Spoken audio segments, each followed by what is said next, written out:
Bueno, bueno, viendo cómo nos va con este desafío, porque como esto es para un público general, hablar de la psicosexualidad es un honor y es un desafío. Así que después al final hablamos de cómo nos va. Ahora, vos sabés que yo acá tengo como la pantalla muy pequeña. Veo a Julieta Machitelli, mucho gusto. Hola Delia, no sé si se me escucha. Hola Delia. Para Sofi, la quiero felicitar por el hermoso boletín, por las notas maravillosas. Habla, pero se habla. Que por lo visto ella trabaja, la Sofi trabaja muy, muy, muy bien. Excelente. La abuela está orgullosa. No sé quién habla, porque el sonido está muy deficiente. Hola Delia. Dito. ¿Qué tal? ¿Cómo estás? Ahí te veo. Bueno. Vos sabés que tengo como un espacio muy pequeño habilitado, que es como un tercio del tamaño de la pantalla de la computadora, no sé por qué. Bueno, ¿Cómo se hará para agrandar? Sí. Hay un cuadrado, creo, en algún lado. Ahí está. Cambiar a pantalla completa. Bueno. Bueno, fantástico.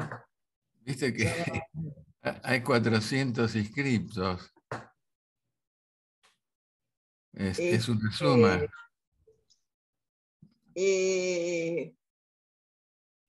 Bueno, en realidad, para mí es como un susto, porque digo, la expectativa que tendrán de lo que se va, podrá escuchar sobre la sexualidad hoy. Vamos a ver cuánto tiempo, porque lo interesante sería que después las personas hagan comentarios y que podamos dar otra vuelta. Así que, vemos. Sí, bárbaro. Creo que ya entró un montón de gente. Sí, parece que sí. Quería repasar esto. Médica de la UBA, secretaria científica de ABDEVA, directora de la Diplomatura de Sexualidades y Diversidad Sexual. Eso es en la actualidad. Después dirigí la carrera de la especialización.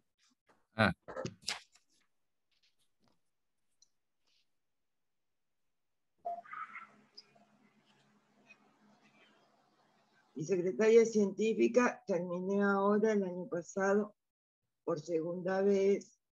Todo muy interesante, porque en el momento que pensábamos largar, empezó la pandemia. Es decir, el primer Ateneo que íbamos a hacer, que nos habíamos preparado una cosa de un teatro leído, porque era un homenaje a los ataques al Centro de Justicia Penal. Yo creo que la gente debería mutearse. Le vamos a pedir a la gente que se muteen.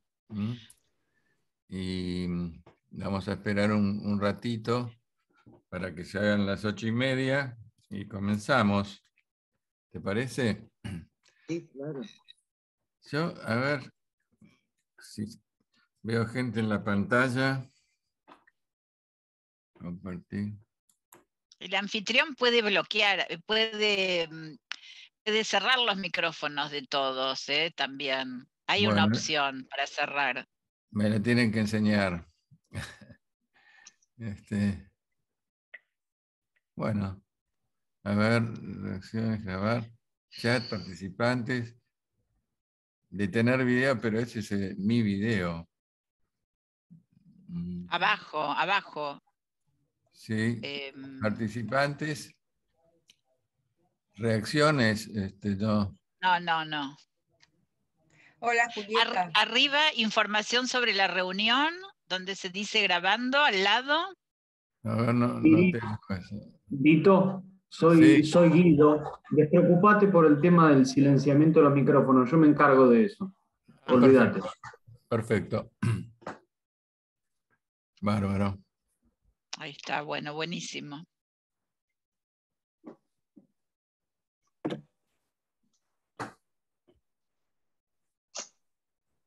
Bueno, vamos a dar unos minutitos más. Sí. Hola, Elsa.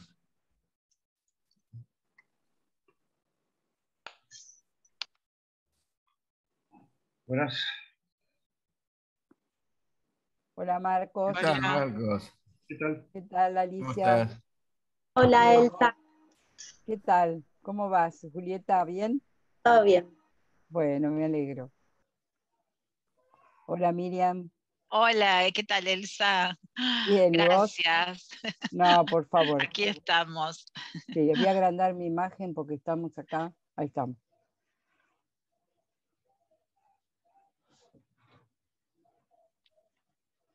¿Qué tal, Marcos? ¿Cómo va? ¿Qué hace, Edito? ¿Cómo está, viejo? Bien. ¿Todo bien? Nos vemos solo por pantalla. No hay otra forma. Me parece que se va a abrir un Vos sabés poquito. que yo tengo un WhatsApp tuyo que me parece que no funciona más ese celular, porque yo te he mandado mensajes y vos no me has contestado. No he recibido nada. Va, yo no he recibido nada. Y cuando vos me llamaste, tu número entra como anónimo. Es decir, que el número que yo tengo, que hace muchísimos años que lo tengo, se ve que no usas más ese número. No sé Ahora, cómo yo te hacer llamé para que vos me des el teléfono actual que estás usando. Yo hoy, sin embargo, te llamé por WhatsApp con mi teléfono. Sí, apareció como anónimo. ¿Ah, sí? Bueno, Claro. después te lo paso. Sí. ¿Querés que te lo pase ahora? No. Bueno. No, porque no quiero tocar nada. Así te Le distraes. tengo mucho respeto a la tecnología.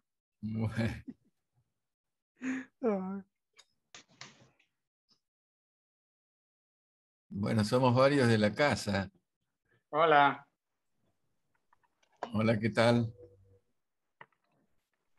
¿Qué tal? Muy bienvenidos.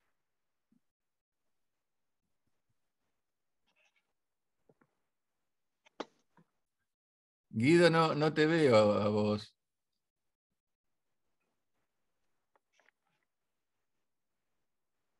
Ahora sí me vas a ver, Dito, pero no hace falta. Mi imagen no es un aporte. Desde ya que es un aporte, sí. Hola desde España. Ajá. Bueno, hemos cruzado el Atlántico. Sí. Muy bien. Vamos a ver si la sexualidad es distinta allá en España. Oh, la sexualidad de los gallegos ni se sabe.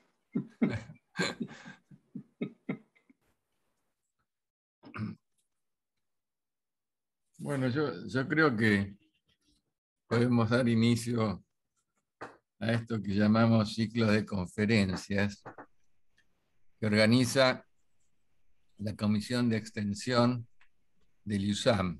El IUSAM es el Instituto Universitario de Salud Mental de ABDEVA, la Asociación Psicoanalítica de Buenos Aires. Les damos la bienvenida a todos los participantes. Bueno, hoy, como anteriormente, hemos tenido una serie de conferencias. Una era Freud y la música en su tiempo en Viena. Otra fue sobre el tema de la migración. Otra conferencia fue el tema de la gente adulta con cómo la va pasando con el COVID.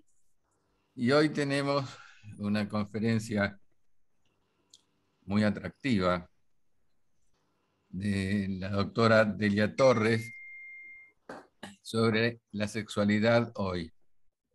La doctora Torres es médica por la Universidad de Buenos Aires, es la secretaria científica de ABDEVA, es directora de la Diplomatura sobre Sexualidades y Diversidad Sexual dirige la carrera de la especialización, es decir, sobre sexualidades. Y bueno, es una vieja miembro de la institución que la prestigia. Así que me voy a presentar a mí mismo. Yo soy Gerardo Rubinstein, soy miembro de ABDEVA, la Asociación Psicoanalítica de Buenos Aires. Así que los dejo en manos de Delia. Adelante, Delia. Bueno, yo me traje un papelito.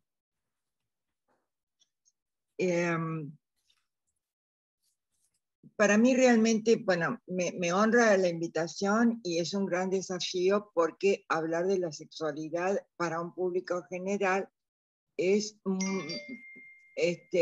vamos a ver cómo nos va, cómo me sale, porque la palabra sexualidad, bueno, supongo que todas las palabras tienen múltiples interpretaciones, pero esta en particular. Yo, si nos da el tiempo, había pensado dividir mi exposición en una parte que es la constitución de la sexualidad en el humano, porque la idea es que se constituye a partir del nacimiento. Otra parte que es cómo nace, cuándo nace esta forma de sexualidad humana que nace en el siglo XI, 1100 en realidad, en el sur de Francia.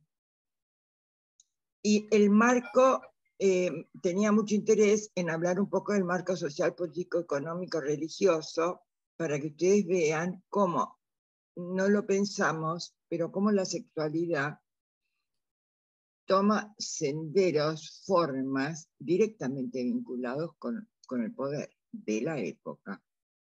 Y después, si nos daba el tiempo, en la misma perspectiva, en el mismo sentido, las ideas de Deleuze, siglo XXI, en relación a este tema, ¿no? De la sexualidad. Y cómo funciona en relación al capitalismo, o cómo va a la marcha del capitalismo. En el 1100 no había capitalismo, pero estaban los señores feudales que tenían otra forma de poder, que iban teniendo todas las cuestiones, cada paso vinculadas a la sexualidad, ¿no? Cómo casarse, cuándo casarse, quién con quién. Toda una serie de cosas que nuestra forma es una derivación, porque en aquel momento no solo nace la sexualidad en la corte, porque en ese momento teníamos los labriegos, los aldeanos que no tenían nada, los sacerdotes y las cortes. Entonces, en ese momento surge la sexualidad como la conocemos, por un lado, y por el otro lado se inician todas las lenguas romances, que parten de esa zona de Francia, que es lo que ahora conocemos como el País Vasco francés, que tenía dos lenguas. Uno, la lengua de Oc, porque es la Occitania, es la parte que da al Atlántico y que hace el límite con Francia. Y es la época en que también nacen los trovadores, es decir, los poetas. Y a partir de ahí pasa a los otros países, es decir, que conjuntamente surgen las lenguas y la sexualidad. No es un detalle, es importantísimo esto que estoy diciendo en relación a cómo entendemos la sexualidad en psicoanálisis. Es decir, que es un entramado discursivo, es decir, que va conjuntamente con la palabra. Bueno, y como decía, después si tenemos tiempo, veo un poco como el enfoque que da Deleuze a la sexualidad, a la organización, vinculado al poder. Bueno, otra cosa que pasa, siempre con el tema de la sexualidad, aquí estamos hablando de sexualidad, ¿no? ¿Qué se entiende cada uno?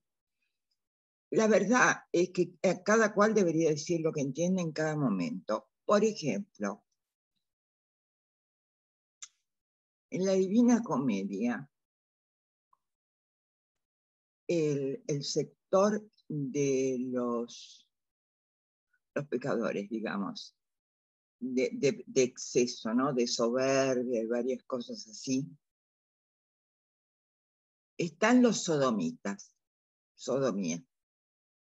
Y Dante pone a varios, allí se encuentra con varios coterráneos, gente de Florencia, que habían sido además del mismo partido político de él, por pecado de sodomía. Resulta que en ese momento, sodomía quería decir, pues por supuesto la iglesia, ¿no? El pecado que era gravísimo de sodomía era tener sexo que no fuera para la procreación. Es decir, inclusive, digamos, dentro del matrimonio, si había placer, eso ya estaba dentro del terreno de la sodomía y te iba directamente al infierno. Es decir, que todo lo que estuviese vinculado al placer, yo en realidad, esto para mí fue una sorpresa, lo aprendí preparando esta presentación, porque siempre la idea de la sodomía, que yo me había hecho Sodoma y Gomorra, estaba vinculado a, no sé si decir la homosexualidad, pero seguramente vinculado a, a toda la vida erótica vinculado al ano, con alguien del mismo sexo, de otro sexo. Para mí era eso. Bueno, cada época son cosas distintas. Lo que no me esperaba es que el placer en el encuentro sexual, en el matrimonio, fuese un pecado de sodomía. Inclusive Dante dice, bueno, también con la mujer que tenía, no sé qué quiere decir, si una mujer era muy...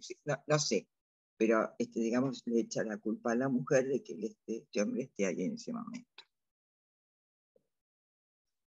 Entonces, porque yo para hablar de lo que voy a hablar ahora, ¿por qué estoy dando tanta vuelta, digamos? Porque me doy cuenta que uso palabras distintas y que me siento obligada, de cómo veo la sexualidad en este momento, a usar otras palabras. Por ejemplo, yo en mi vida de psicoanalista, una palabra que usaba mucho y que me gustaba muchísimo y con la que sentía que decía algo muy elemental e importante de cómo yo entiendo el psicoanálisis, es la palabra sujeto. Sujeto. ¿Por qué? Porque quiere decir sujetado.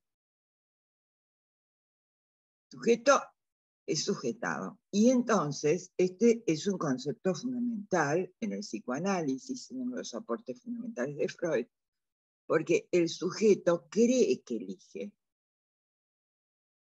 pero en realidad no elige, porque justamente el gran aporte a la cultura de Freud es el inconsciente.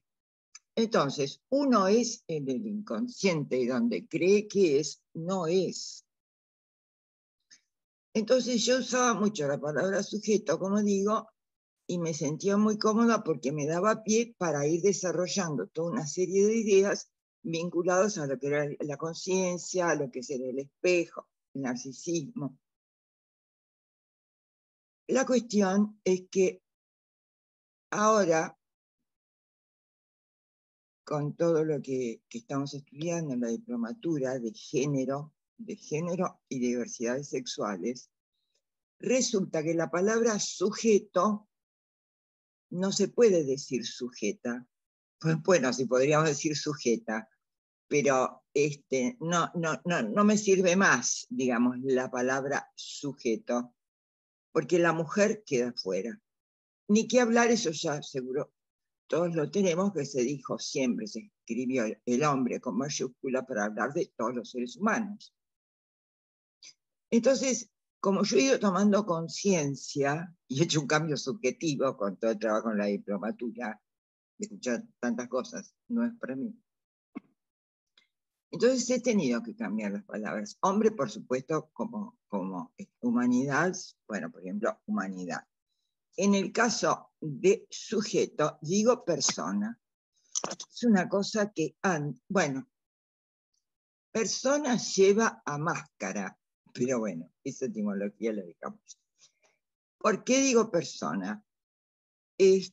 Porque como voy a hablar, la sexualidad humana nace por el encuentro,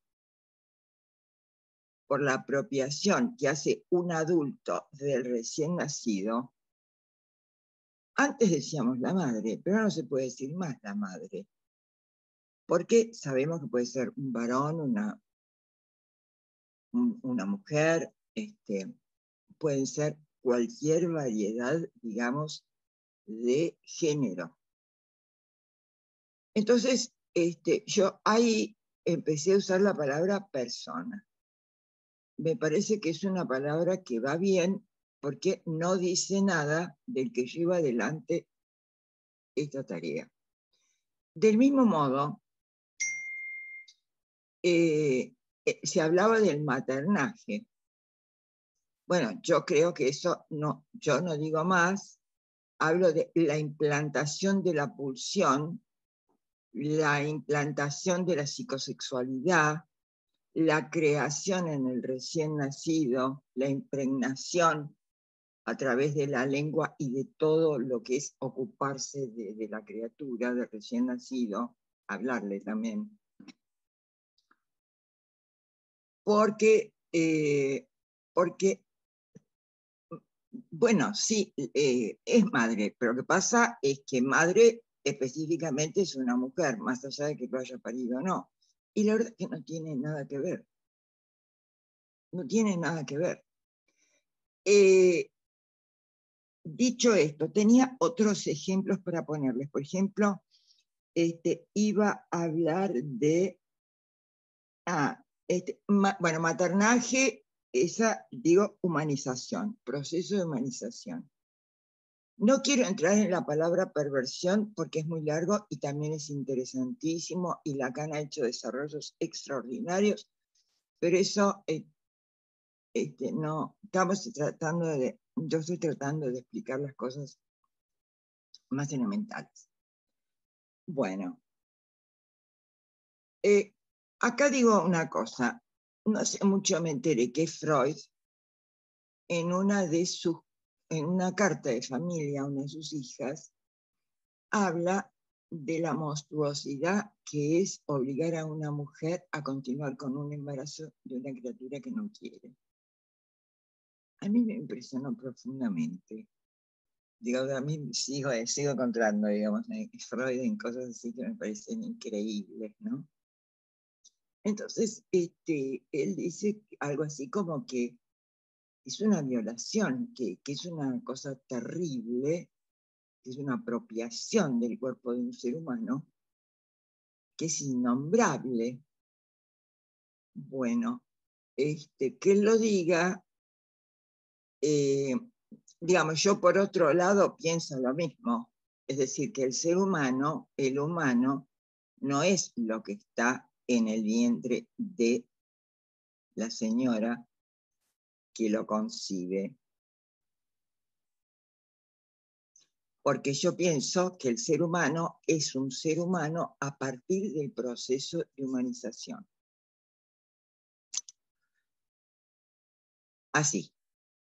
Yo no quiero entrar en todas las cuestiones, digamos, cromosómicas y qué sé yo, de la medicina, la biología, que son desarrollos interesantísimos, pero que es otro campo.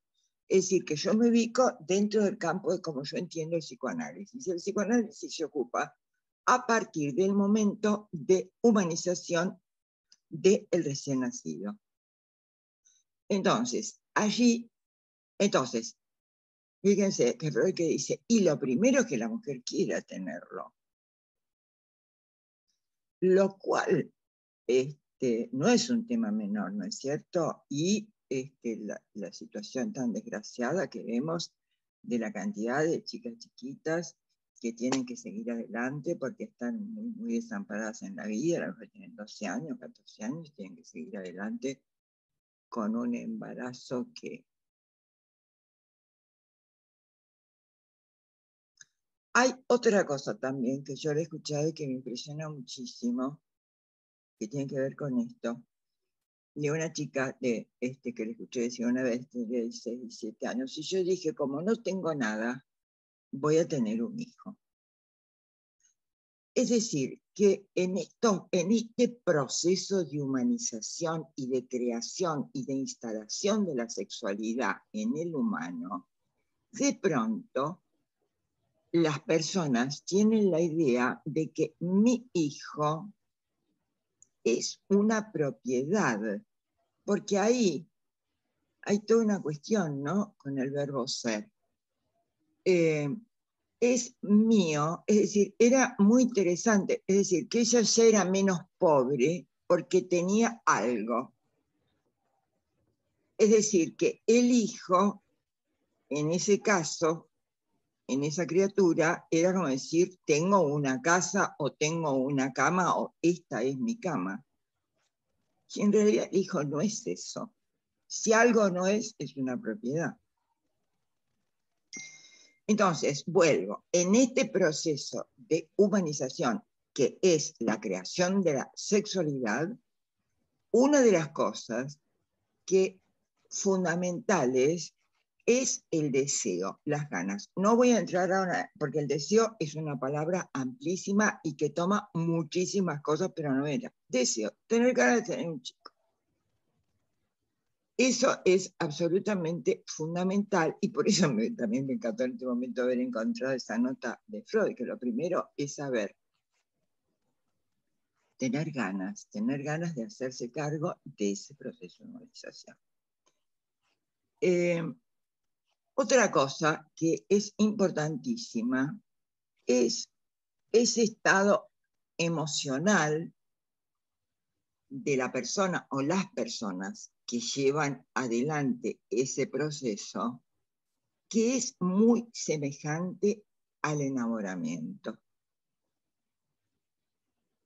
Yo creo que el enamoramiento es un estado mental y no dura lo que dura, porque este proceso de enamoramiento en los primeros meses / años de vida dura mucho.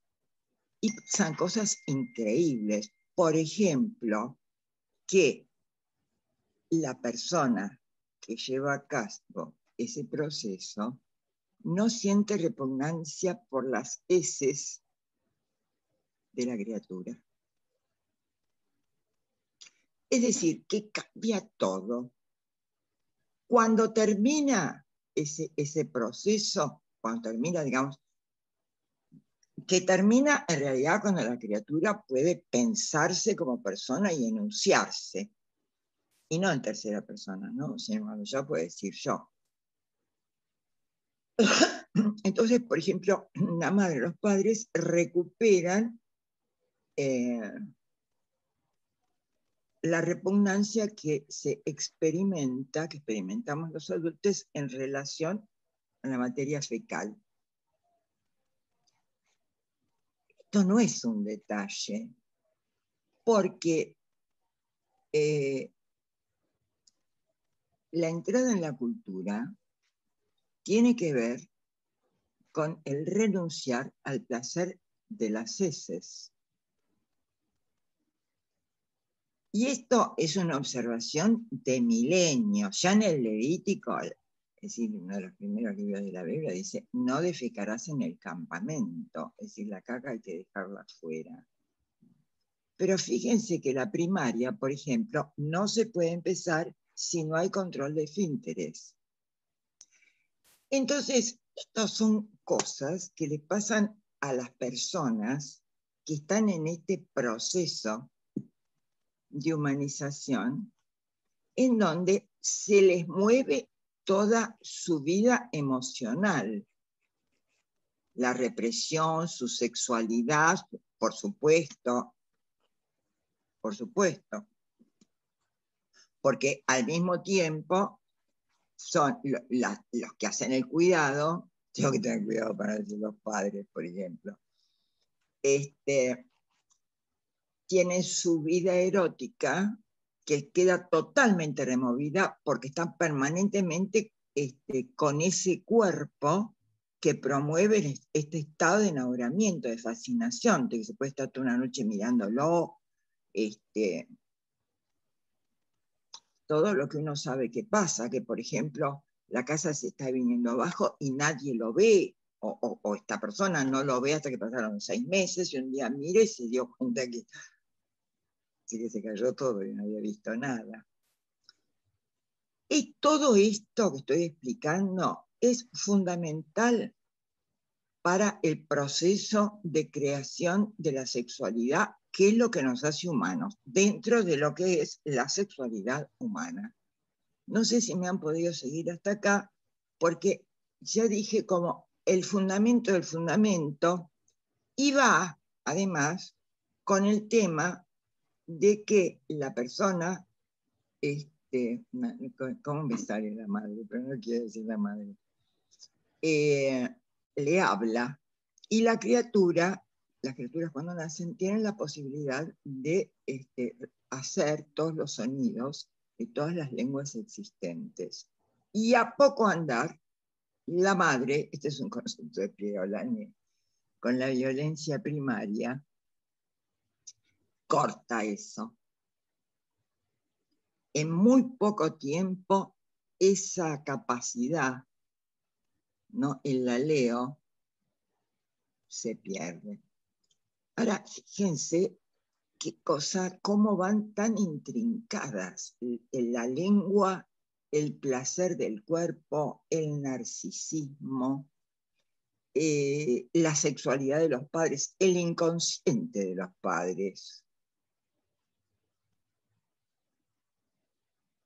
Acá, digamos, fui como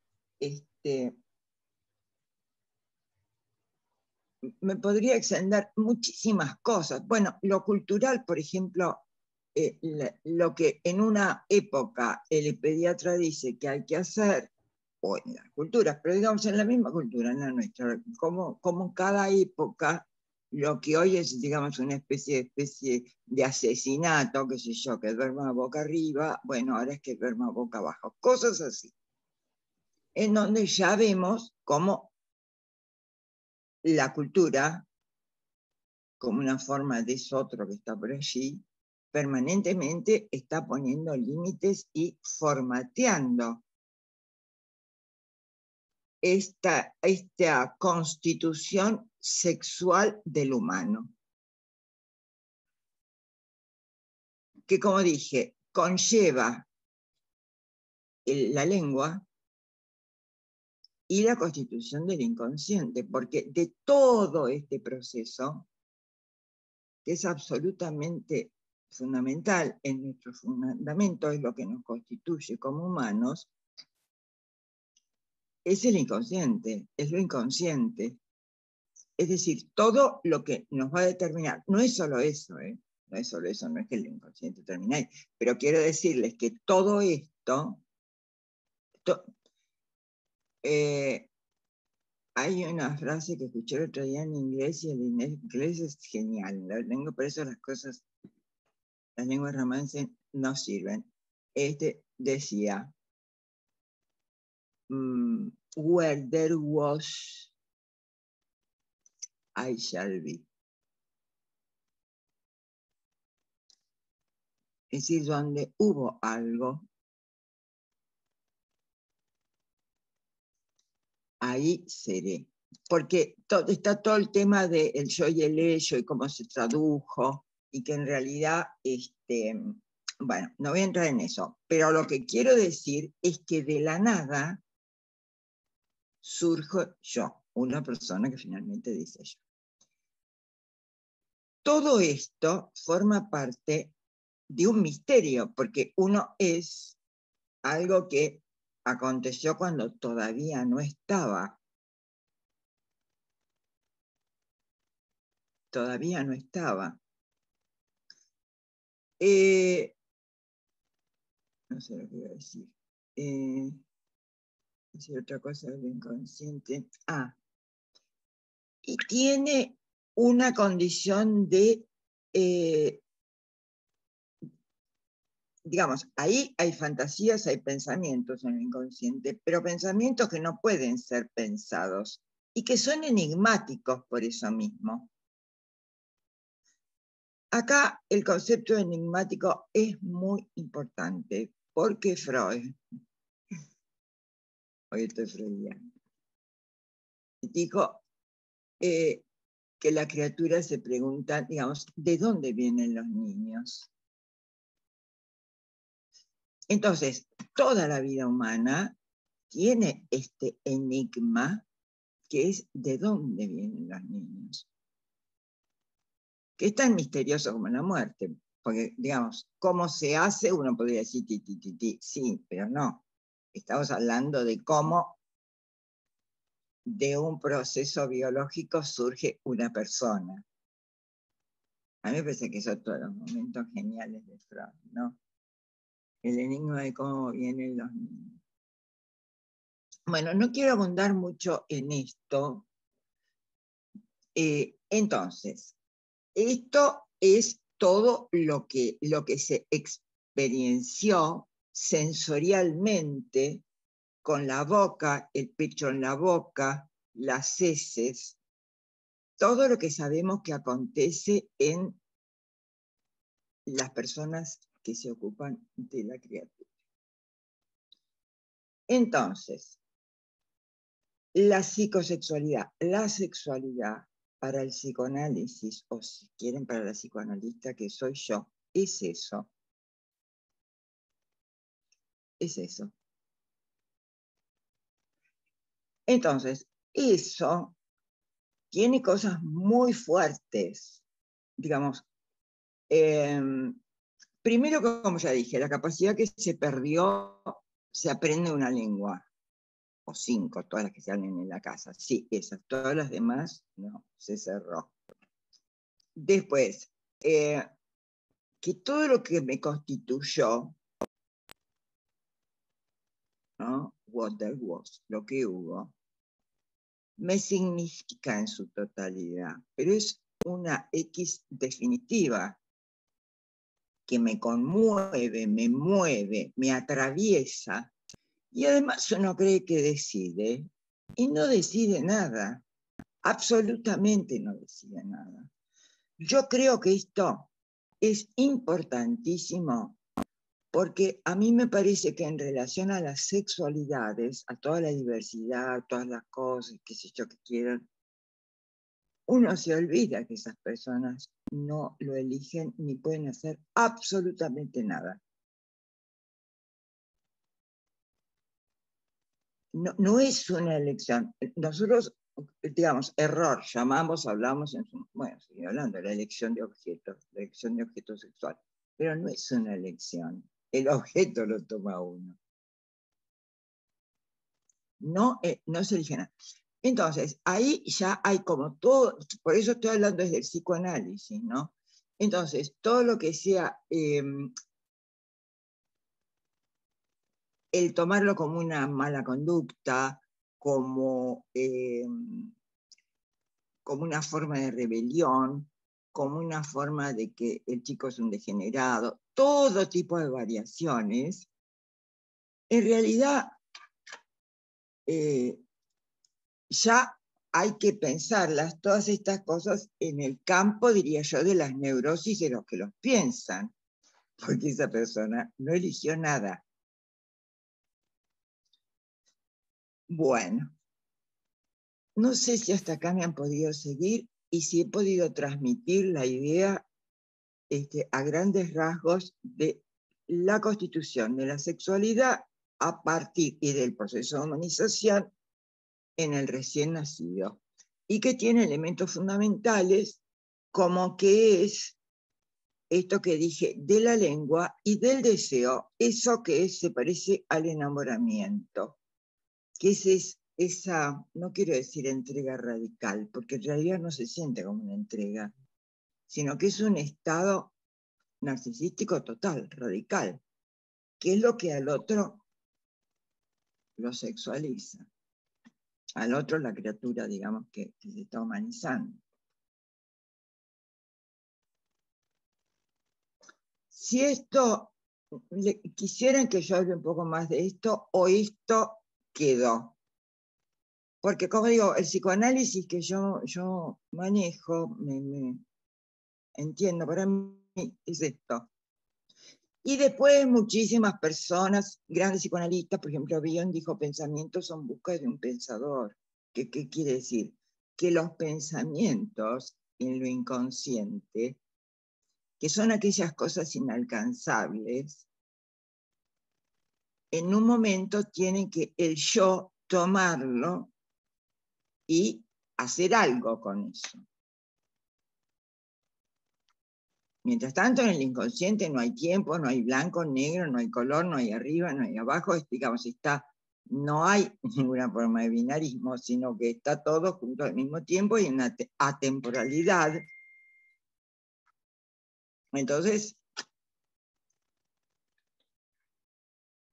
bueno, para mí esto que yo estoy diciendo es absolutamente, digamos, como el primer ladrillo que yo pongo en lo que puedo llegar a pensar en relación a una consulta, qué sé yo, vinculado con temas de género o diversidad sexual. Si más o menos está, paso a la otra forma.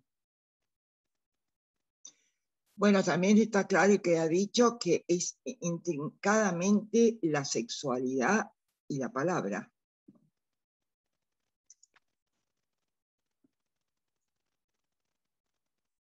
Hay otras cosas también, ¿no? La mirada, pero bueno, por ahora la palabra, porque también tiene que ver con el psicoanálisis, como, ni me animo a decir cura porque me parece una palabra que es súper antigua y que en realidad hay que dejarla, esa es otra, cura, porque cura quiere decir de algo que estuvo enfermo, entonces tiene una enfermedad y ahora se cura.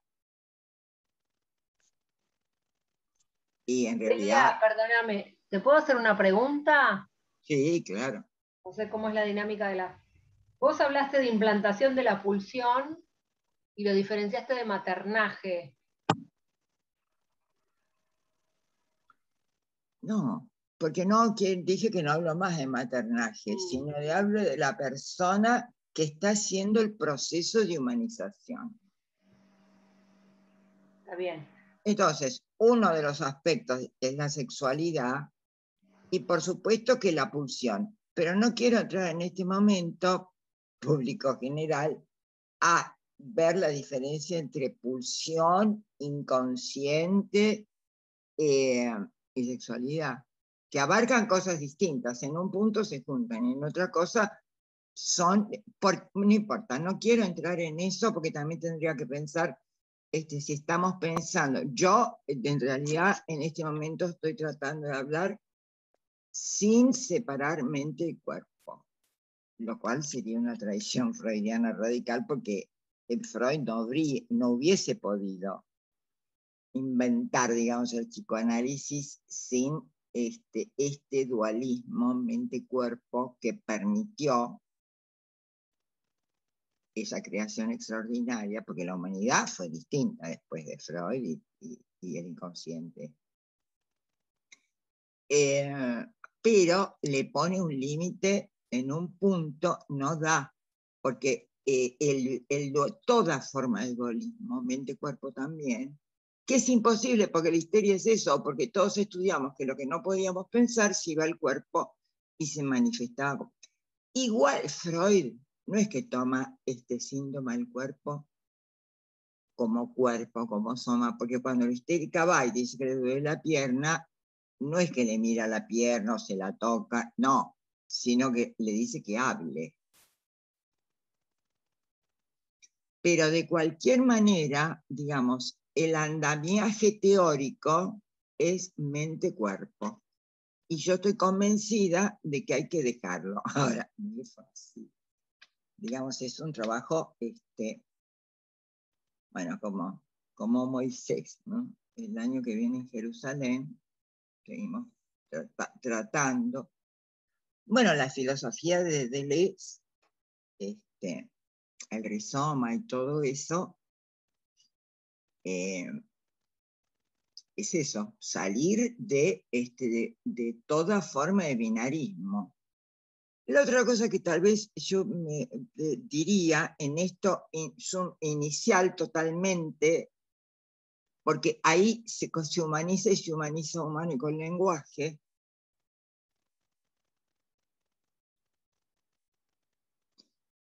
me olvidé lo que iba a decir. Bueno, no importa, porque se me atravesó otra idea, estaba vinculado con el aborto, ¿no? Porque para mí una persona, casi digo sujeto 3, una persona es con este proceso de humanización, si no, no es una persona. No es que matan las personas que hacen una interrupción, que matan a un niño. No, el niño no existe, el niño hay que fabricarlo. No, se me atravesó una idea que es muy interesante, de que en Japón, cuando una chica queda embarazada y bueno, se reúne toda la familia, de que para pensar entre todos a ver si esa criatura va a nacer o no. Porque en los japoneses hay toda una teoría, me parece maravillosa, que la vida pasa como de algo volátil, etéreo, a que se va haciendo cada vez más sólido hasta que llega a ser una persona. Y entonces, en la familia se puede decidir cortar ese proceso, y esos restos se llevan a cementerios especiales. Es decir, hay cementerios de los restos, digamos, de los japoneses que quedaron en ese estado, digamos, no sé, todavía no tenían la densidad suficiente. Y las familias van mucho. Y en las tumbas, hay tumbas, se llevan muchos muñecos, y una vez al año se hace una celebración en donde van las familias, porque forman parte de la familia. Además, no hace falta que vaya la muchacha, la que se hizo el aborto, sino que es un tema familiar, pueden los abuelos, los vecinos, qué sé yo. Me pareció, a mí me pareció una cosa maravillosa, porque uno, digamos, a propósito también de todo el tema de los celestes, los verdes y qué sé yo, que depende de cómo es entendida la vida y la sexualidad. Bueno, paso a la segunda parte. ¿Por qué me acordé de esto? Porque vos me dijiste la pulsión. Y Freud, cuando habla de pulsión, está en un dualismo duro, que es año 14-15. Entonces, la pulsión, en una de sus definiciones, es el cuerpo que solo conocemos por sus representantes psíquicos. Y en otro momento, la pulsión es el representante psíquico de una fuerte endosomática. Bueno, no importa, esto para psicoanalistas, si te digo, pero ¿por qué no la pulsión? ¿O por qué no hablo de la pulsión acá? Porque es entrar en detalles, pero el tema es cómo se constituye ¿se entiende? Es esto que estoy diciendo, sí. Si queda claro, pasamos a otra cosa, y si no, trato de... Bueno, tómame casi diga Melanie Klein. No, Melanie Klein, genio, con su teoría, no va para esto, porque ella, su extraordinario aporte, lo hace a partir de que pone todo junto. Pone todo junto. Entonces no cabe esta conceptualización. Es otra cosa, es otro modelo. Y digamos, todo lo que estoy explicando, yo creo que se parece mucho a Winnicott.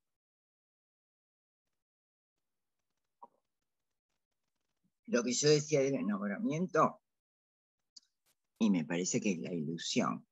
Pero yo digo el enamoramiento porque me parece que todos hemos tenido esa experiencia. Y la otra cosa extraordinaria es que cuando uno es grande y tiene nietos, vuelve ese enamoramiento, que lo toma totalmente de sorpresa. Es decir, que es un estado mezcla de fascinación y elación y de reírse solo como cualquier enamorado que se ríe cualquier pavada. Bueno, todo esto es sexualidad, que por supuesto está al final con distintas formas, por ejemplo, esta que digo, de enamoramiento. Estar pensando todo el tiempo qué estar haciendo, cómo le habrá ido.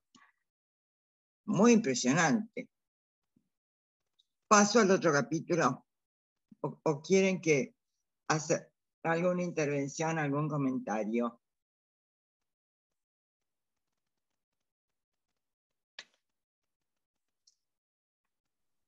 Parece que queremos escucharte en la segunda parte. Bueno. Cierro con esto. Freud decía que el psicoanálisis apuntaba a disfrutar del trabajo de la vida, pero no hablaba de cómo tenía que ser, qué tenía que hacer la gente en la cama, ni lo que está bien, ni lo que está mal. Es decir, si algo para Freud no debería ser el psicoanálisis, es normativo. Y digo una cosa acá, que yo creo que para mí fue un error garrafal. Un nene, los padres sospechaban que era homosexual porque le gustaba estar todo el tiempo vestido de nene y lo mandaban a analizarse para que se cure. Y eso no se cura porque no es una enfermedad, porque además no es un síntoma, es una construcción. A ver si me acuerdo la palabra, Silvia Bleisman lo tiene muy claro, que dice, una cosa es el síntoma y otra cosa es el disturbio, es otra palabra. Es otra cosa, que te produce igual sufrimiento que yo, pero es otra cosa, tiene otra estructura. Y se tomaba como si fuese una enfermedad, que puede serlo, puede serlo, como no, puede ser, pero resulta que muchísimos analistas cuentan cómo el chico, en la sesión de análisis, se ponía todos los tubos, las zapatillas y el rulo, y todo lo que quería, era feliz. Mientras que en la casa lo tenía que hacer escondido. Eso no quiere decir que, por supuesto, no puede haber sido una situación transitoria, defensiva, que está produciendo un obstáculo en el desarrollo emocional de esa criatura, y que no, pero no, como se enfocaba que tenía que dejar de tener ese género que estaba desarrollando, que ya lo tenía. Es decir, porque, otra cuestión, ¿vieron lo que yo digo? No todo esto, el título que le pongo es, con el psicoanálisis no alcanza, sin el psicoanálisis no se puede. Porque si no se puede, porque el concepto de inconsciente me parece absolutamente irrenunciable para poder acercarse a cualquier cuestión humana. Eso por un lado.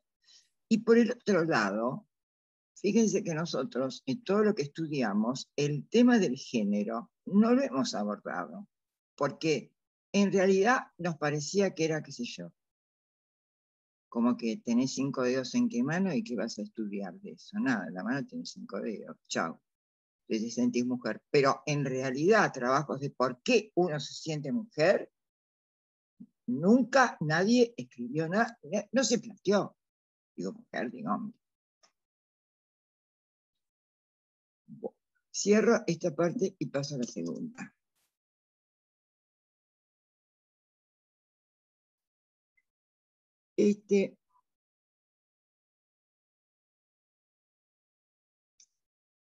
En el año 1100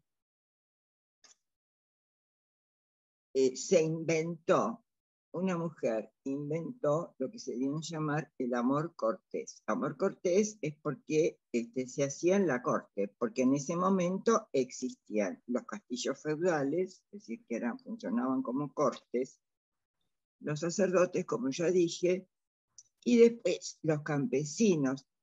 Esclavitud hubo en Europa hasta el año 1400. Bueno, la mayoría de la gente era analfabeta, excepto la gente de las cortes. Y como dije, la Iglesia le había dado este formato a la sexualidad, de que arreglaban los casamientos, mejor dicho, con la bendición, sí, y también la exigencia, porque si no, todo el infierno y un montón de cosas. Pero lo voy a empezar de otro lado. El señor feudal tenía hijos, pero la tierra no la podía dividir, porque si no era nadie.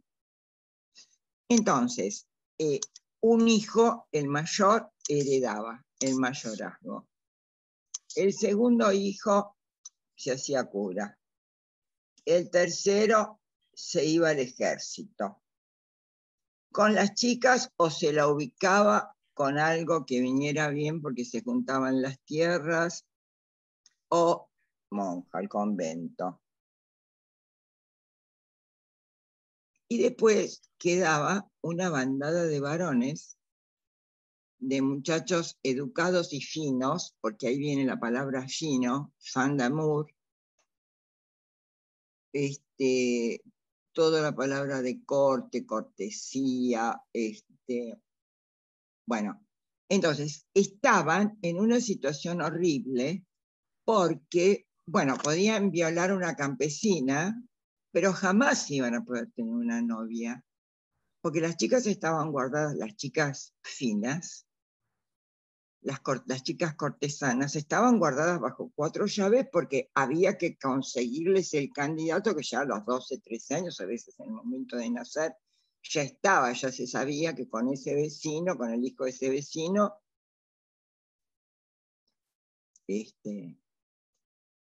se hacía la cosa, el negocio. Porque en realidad era un negocio, era una cuestión de posesión de la tierra. Acá, la sexualidad, bueno, en esa época, como dije, todo, entonces, la Iglesia decía que el semen no había que desaprovecharlo, entonces que la única forma era ponerlo de manera eficiente los días, por ejemplo, además había días de guardar, no, sábado y domingo no se podía tener sexo, era lunes, martes y miércoles, no sé por qué. Y además ya dije que no se podía gozar porque eso era un pecado grave. Entonces, en ese momento, en el ducado de Aquitania, que es esto que ahora se llama el País Vasco francés, el duque de Aquitania tuvo una sola hija que se llamó Leonor, tuvo una sola hija. Y le enseñó a andar a caballo, a manejar armas y 5 lenguas.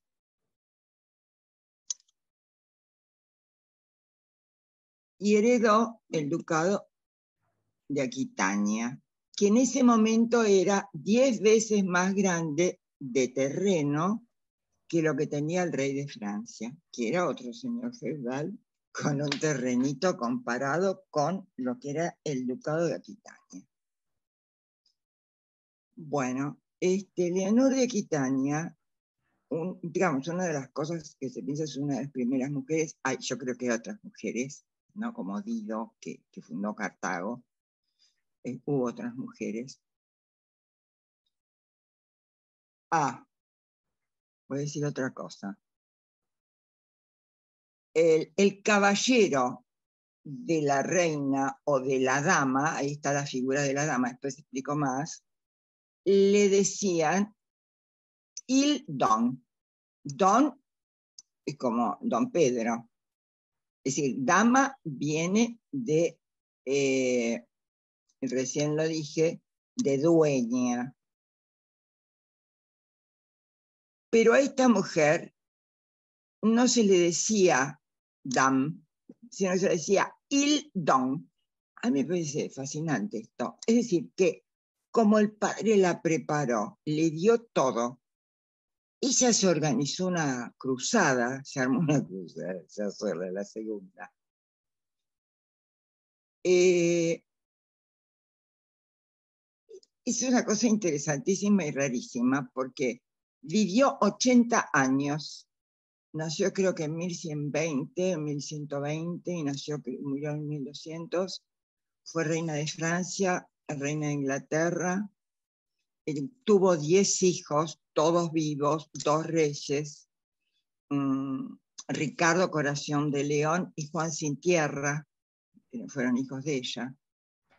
Bueno, entonces, esta mujer, con estas cualidades, que estaba ahí, y era una corte muy divertida, porque se cantaba, había muchos trovadores, la poesía, ahí empieza la trova, la poesía y la construcción de las lenguas romances, con los trovadores en la corte de Leonor de Aquitania, que le gustaba la joda.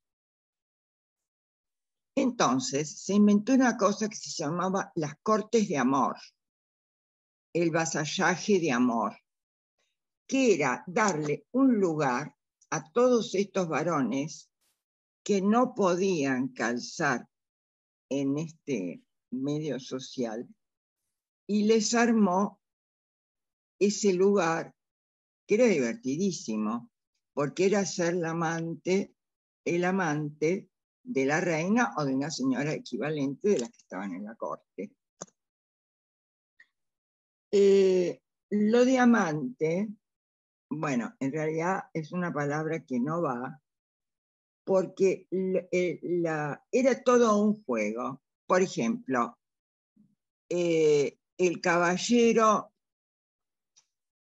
tenía que conseguir que la reina, que la dama, en realidad se le llama la dama, lo acepte. Y hacían la ceremonia de vasallaje, en donde la dama, él se arrodilla y le pone con la espada.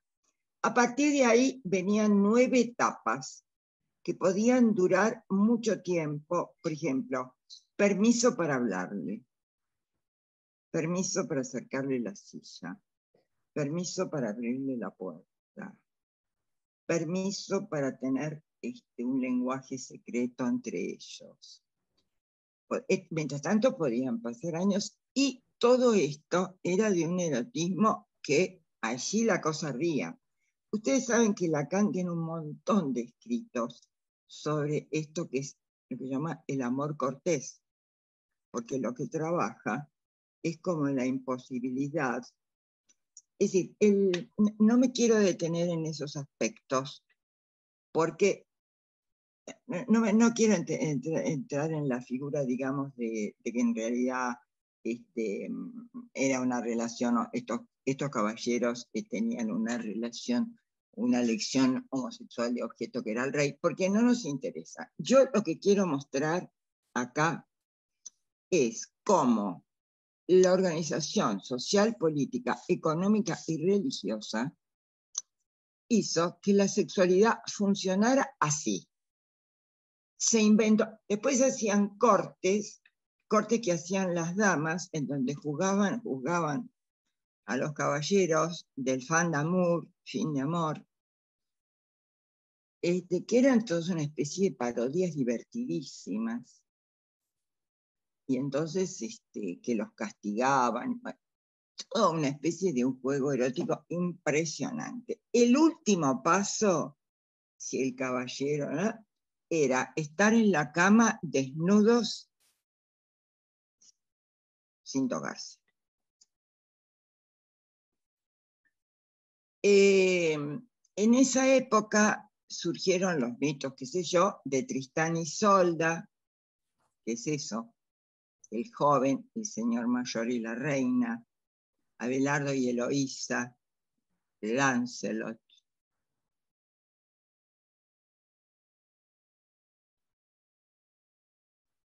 Es decir, esto caminó tanto, digamos, que influyó todo lo que después se creó, desarrolló como literatura. Por ejemplo, el Dante, que también tuvo su amor cortés porque a esta muchacha que no viene el nombre, a Beatriz Portari, la vio 2 veces, una cuando tenía 7 y otra vez cuando tenía 17. Y entonces toda su vida erótica, bueno, un poco Cervantes, hijo de Dulcinea también, en otro estilo. Es decir, con esto que estoy diciendo también, que estoy introduciendo el elemento del enigma, no sé si decir el enigma, pero no sé si decir la espera. Claro, la espera, porque acá no es esperar solo en un cuarto comiéndose las paredes, ¿no? Sino que es todo un juego.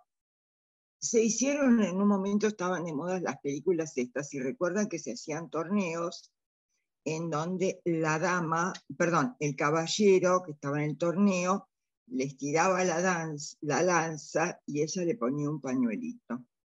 Eso ya era un pasaje muy adelantado, porque además se hacía público que ese era su caballero y que ella era su dama.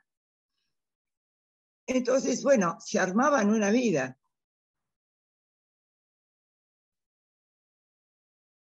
Cuando se casó con el rey de Francia y se fue a vivir a Francia, se cortó, porque ahí era una corte, digamos, muy calvinista. Las señoras no se podían más que vestir de negro, no podían estar juntos con hombres.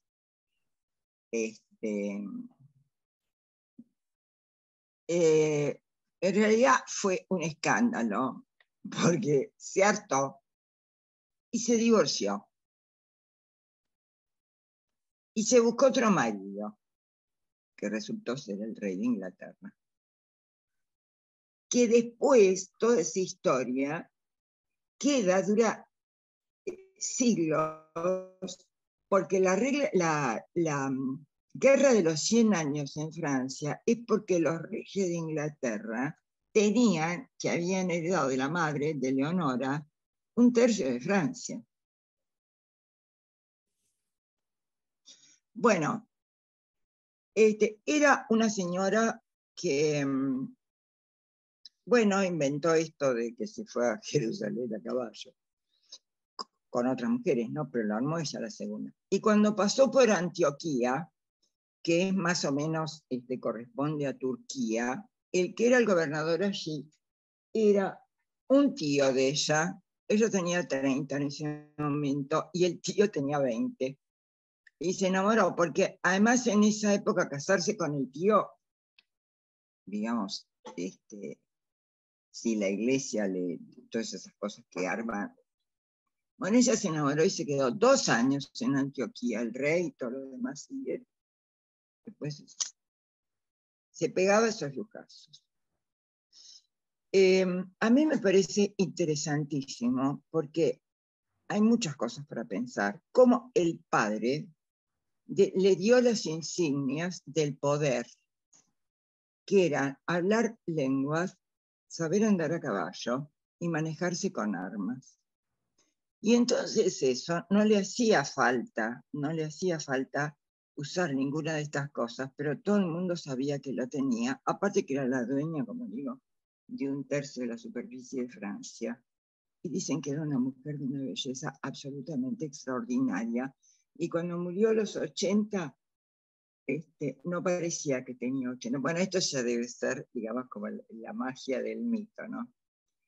Pero se dan cuenta cómo la sexualidad y todas las sofisticaciones y todas las cositas y qué sé yo, eran por el dinero. Delia, Era ¿te puedo porque la- Delia, Delia, perdón, ¿querés que hay un par de preguntas? ¿Querés que pasemos a Sí, claro, realizarlas? claro. Bueno, mira, hay una de Luis Minuchin que dice, ¿dónde quedan ubicados los procesos de identificación como estructuración del yo?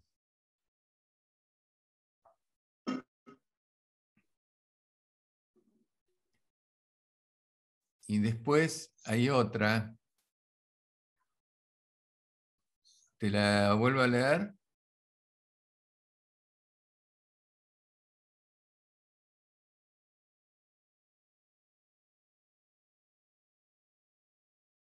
Me parece que se congeló la imagen. ¿Hola? Sí, se congeló, Delia. Delia, ¿escuchás? ¿Hola? Delia. No está. Se cayó, ya va a volver. No, sí está, pero está moteada ahora. A ver. Le voy a llamar por teléfono. Está, pero está muteada. Se la ve, pero está Está muteada. moteada. Yo no la veo, no sé dónde se fue. Está la imagen, ¿eh? Se Está. mueve. Ah, Pero está muteada. La estoy llamando. Tenés que arribar como el caballero que le va a dar la palabra. Hola. ¿Quién es el Delia. anfitrión? Porque el anfitrión puede desmutearla. Estás muteada. Dito, ¿quién es el anfitrión? No, yo no la muteé, no. Creo que Guido.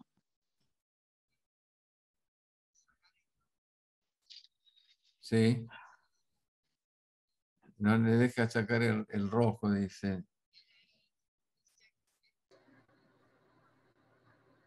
O sea, vos... A ver. Ahí ¿Y me ahora? parece. Ahora sí. Ahora sí. Buenísimo. Ok, ok.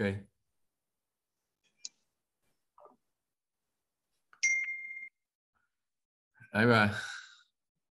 ¿Escuchás? En este momento no escucho nada. Pero te escuchamos. Te escuchamos. Sí, pero yo te escucho a vos. Sí, porque yo soy el que hablo. Bueno, yo ya dije en relación a la pregunta sobre la identificación, yo como la veo. El narcisismo en 1914. Básicamente, en cómo yo me voy armando la cosa, es el narcisismo y es todo lo que se desarrolla en términos de lo imaginario y la trampa de lo imaginario, que por supuesto es fundamental. Y que entonces ahí es donde se produce el enganche subjetivo con ese engaño radical de que sos el espejo. Delia, una pregunta. ¿Cómo considerás, a la luz de la psicopatología, el tema de los gays, las lesbianas, los transexuales, los bisexuales, que, bueno, eran considerados como perversiones?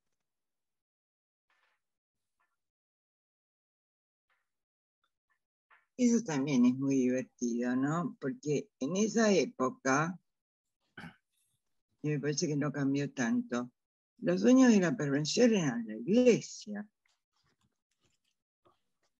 ¿no? Entendiendo por perversión el abuso de los niños. Que la verdad que en ese momento la iglesia era una catástrofe. Buah, no sé si mejoró mucho, pero ahora tiene que poner mucha plata por el asunto, ¿no? Es decir, que para mí la perversión la ubico con el abuso de un adulto, de un niño, que además no puede dar el consentimiento ni puede hablar de goce, aunque goce. Entonces, para mí es una estructura perversa y la verdad es que es el lugar de la iglesia. Y sigue siendo, es terrible, pero sigue siendo. Ahora, en relación a todo lo que vos me decís, o mejor dicho, la cantidad de cosas que vos preguntás, no, pero no hay cosas generales, sino que hay que escuchar a cada persona y ahí empezás a ver qué se te ocurre. Pero no es que, no es así. Por ejemplo, Freud, 1920, ya estaba con más allá, en la joven homosexual, en el análisis de la joven homosexual, la verdad es que es interesantísimo la cantidad de planos que va desplegando, y cómo Freud dice que, por ejemplo, el intento de suicidio de la joven homosexual es un acting para reventarlo al padre y para decirle no sabés cómo tratar a una mujer, yo sí sé. Pero en realidad era un mensaje al padre, ¿no? Es decir, ahí ya el caso al caso, todas las situaciones son distintas. Y estos movimientos así tan generales, las marchas, por ejemplo, de los pañuelos verdes, donde van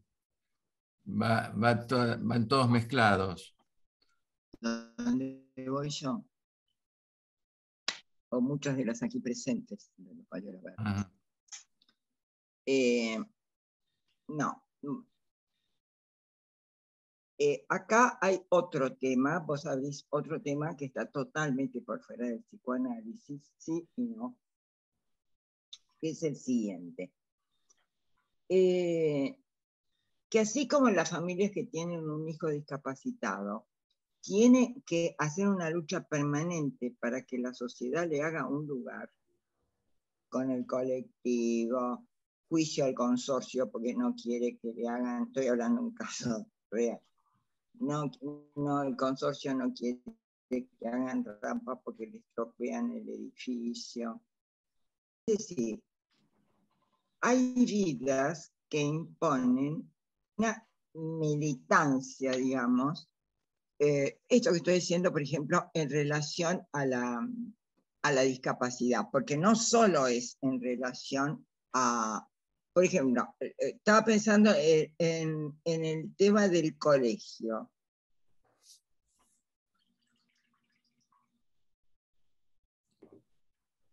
Hola. Hola. Se muteó. Se muteó nuevamente. Terrible, como que la criatura, por ejemplo, hace retenciones urinarias. Porque perdón, empezá de vuelta porque se congeló la imagen un ratito. Bueno, sí, okay. Yo decía que ese aspecto que vos preguntás, también hago un recorte, porque acá hay de todo, absolutamente de todo, todos somos distintos y cada situación es distinta, pero lo que yo digo es que la parte de militancia es imposible no hacerla, porque para empezar no conseguís colegio para el nene. ¿Y a qué baño va? Entonces, hay que dar una lucha permanente.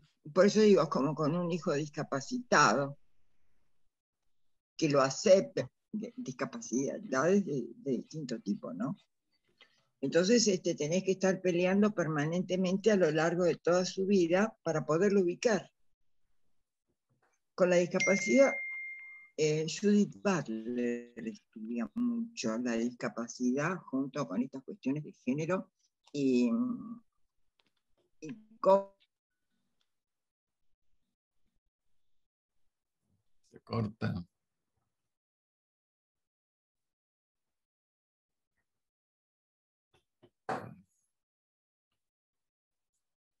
Creo que sí. Hola. Sí. Se cortó en Judith Butler. A partir de ahí. Decía que Judith Butler trabaja mucho conjuntamente el tema de la discapacidad, por ejemplo, silla de ruedas, ¿no? con temas de género. El rechazo que produce. Bueno, y entonces te muestra, una de las cosas que muestra que trabaja muy bien. Hay una película que está en YouTube, es media hora. Judith Butler va caminando en San Francisco con una chica en una silla de ruedas que se fue a vivir, vivía en Nueva York y se fue a vivir a San Francisco por cómo está preparada la calle para que los discapacitados puedan transitar solos. Lo que quería decir es que hay, bueno, es una artista muy famosa, que tiene obras de una Becca Guggenheim. Esa chica con la que va hablando, le llaman silla de ruedas y va hablando, Sonny se llama, creo que Sonny Taylor, Judy Butler, Sonny Taylor. Vale la pena verla porque es extraordinaria, es un ratito la conversación. Pero iba a contar de otro corto que muestra en Japón una chica que es lo que se llama creativa, estas chicas que trabajan, qué sé yo, en empresas, en revistas, no sé, este tipo de cosas. Esta chica se la ve cómo sale de su departamento en silla de ruedas, va en el subte, el de Tokio, todo hasta que llega a su oficina. Después ella está buscando cambiar de trabajo, ves cómo, digamos, también se mueve por la ciudad, y va a llevar su trabajo porque quiere cambiar, presentar su carpeta, qué sé yo. Y después cuando llega a la casa, se tira al piso y repta hasta su tatami. Es decir, lo que te muestra es que hay formas que si la sociedad lo acepta, la discapacidad desaparece.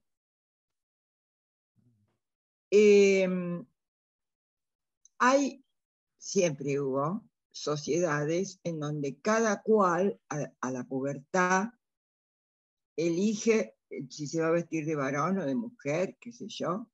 Por ejemplo, los pieles rojas. Hay bueno, a lo largo por ejemplo, en México sigue habiendo en Oaxaca una sociedad muy numerosa en donde hay muchas, digamos, no sé si decir si son mujeres trans, creo que son mujeres trans, pero lo que quiero decir es que lo aceptan. Y en la India, el documento siempre hubo varón, mujer y eunuco. Y el ser eunuco muchas veces era elegido porque era una forma como de transformarse en un santo, una persona de consejera, una persona muy importante en la sociedad. Con esto que quiero decir, que todo es muy relativo, Ahora, eso digo por un lado, y que cada caso hay que considerarlo por separado. También digo que como en todos lados, hay de todo. Hay de todo. Asunto salir de placar. Por ejemplo, hay una cosa que la recomiendo que es extraordinaria, que se llama la Asamblea de las Mujeres, que fue un ciclo que se hizo a fin del 19 en el Cervantes, que eran reuniones de mujeres. Bueno, hay una en donde estaba Nati Menstrual, Sasa Testa y otras chicas más. Nati Mistral. Nati Menstrual. Ah, Nati Menstrual, ajá. Nati Menstrual. Menstrual, sí. Que es un varón muy hermoso, y que usa unos zapatos así de acrílico de 14 centímetros y una peluca así. Bueno, que tiene una inteligencia. Es absolutamente apasionante escucharlo hablar. Porque me acordé porque en un momento dice, porque hay gente que dice, ay, los putos son todos tan buenos, tan simpáticos. Pero qué disparate, por favor, no nos han visto cuando se cagan a tortas. Y entonces contó de una escena en donde cayeron por una escalera en uno de estos boliches gay, entonces se le arrancó la peluca a uno y uno le decía, y vos, no sé, puto con huevos, y el otro le decía, y vos, cosas así terribles. ¿Qué te quiero decir con esto? Ella lo dice, ¿no? Es muy, muy divertida, de que hay de todo. Hay de todo. Como en todos lados, pero te quiero decir, no, yo creo que no se puede generalizar. Ahora, la otra cosa que quiero decir, porque también traje lo de Aquitania, para decir que yo tengo la impresión que todas estas cuestiones que van apareciendo están muy vinculadas, aunque uno no lo vea. Bueno, es lo que trae Deleuze. No sé si en tiempo para que yo hable un poco de eso. Porque Deleuze plantea justamente cómo el capitalismo necesita la invisibilización de la mujer, porque trabajando se le paga uno, y cómo esto, la primera que agarran, dice él, es al adolescente, a la niña, para transformarlo en un objeto bello, que funcione.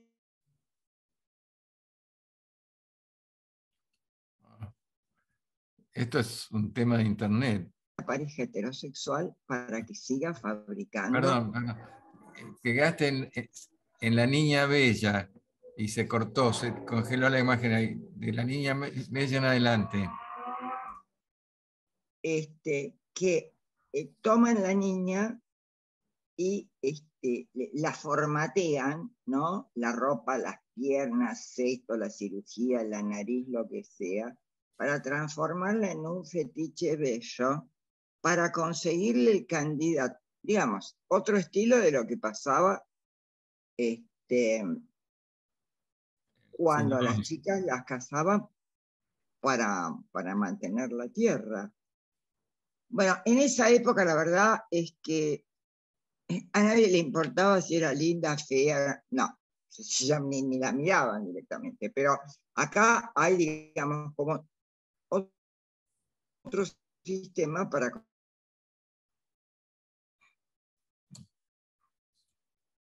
Se corta. Se van creando. ¿Se cortó? Se corta un poquito. Te hago una pregunta que hay acá. Te hago una pregunta. Sí. Vos tenés una posición interesante en relación al concepto de identidad. ¿Cómo lo vinculás con el género?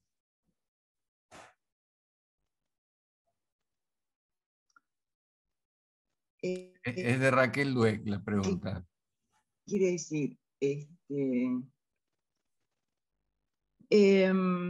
bueno, ese es un tema de un enorme conflicto. Mejor dicho, hay que tratarlo por separado, porque el tema de la identidad lleva al tema de las esencias. ¿Vos qué sos? La pregunta,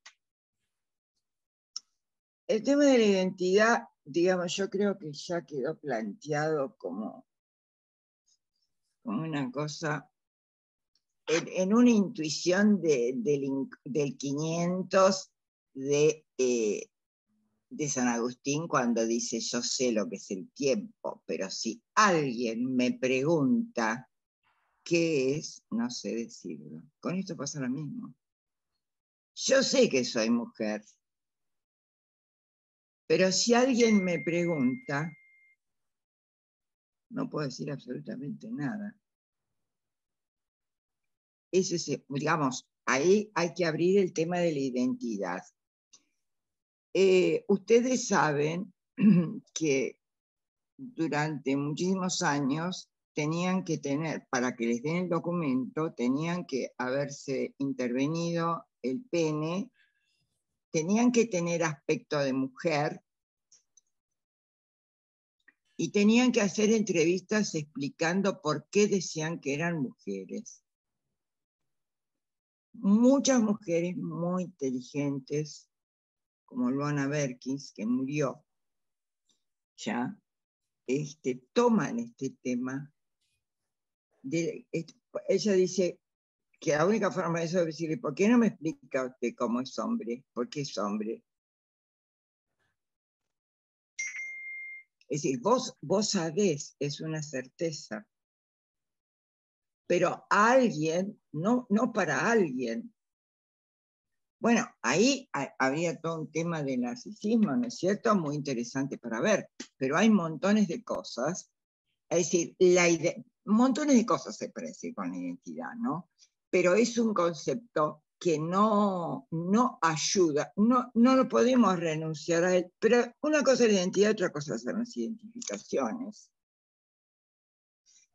Porque la identidad, es cierto que uno se siente siempre el mismo, pero al mismo tiempo es permanentemente distinto. Permanentemente distinto, por un lado lo que ya Freud escribió de la precup, de que uno siempre está haciendo resignificaciones, no es que uno vive cronológicamente, sino que siempre resignificando, resignificando, resignificando.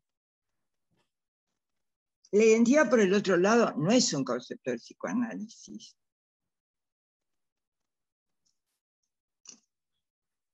Acá te hacen otra pregunta que dice Adriana Freire. Pienso varias cosas. Una, que este tema atañe a lo identitario en su totalidad.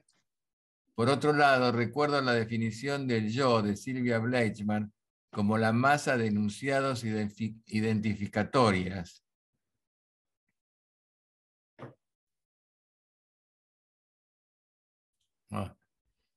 Se fue la imagen otra vez. ¿Escuchaste la pregunta? Porque se congeló. Te la vuelvo No escuché absolutamente nada. Estaba haciendo gestos de que no escuchaba. Pienso varias cosas. Una, que este tema atañe a lo identitario en su totalidad. Por otro lado, recuerdo la definición del yo de Silvia Bleichmann como la masa de enunciados identificatorios.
Y también por el procesamiento permanente que es la vida psíquica de la temporalidad.